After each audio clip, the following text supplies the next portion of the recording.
দুনিয়ার মায়া মানুষের এত বেশি। আল্লাহর নবী বলেন, লাউ কানা লি ইবনি আদামা ওয়াদিন মিন যাহাবিন লাহাব্বা ইয়াকুনা লাহু সারিন।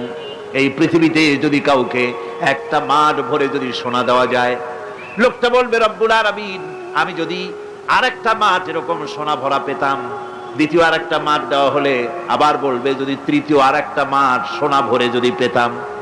নবীজি বলেন, ওয়ালা ইয়ামলাউ জাওফু ইবনু আদামা ইল্লা তুরাব। মানুষের পেট 3.5 হাত মাটি ছাড়া, কবরের মাটি ছাড়া মানুষের পেট ভরবে না। আরো চাই, আরো চাই, চাওয়ার কোনো শেষ নাই।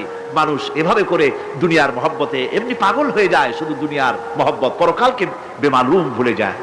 আমি কিন্তু এই কথা বুঝাতে চাই নাই যে পরকালের মহব্বতে, পরকালের ভয়তে বা পরকালের জন্য দুনিয়া আপনি বাজার ঘাট, বেচা কিনা, ব্যবসা বাণিজ্য সবকিছু ভুলে যান, না তা নয়।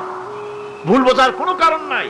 পরকালকে অগ্রাধিকার দিতে হবে, মানে দুনিয়াটা চিরস্থায়ী জায়গা নয়। চিরস্থায়ী হচ্ছে কোনটা? আখিরাত। চিল্লায় এখন কোনটা? সুতরাং এখানে যা করতে হবে, আখিরাতে জবাবদিহিমূলক জীবন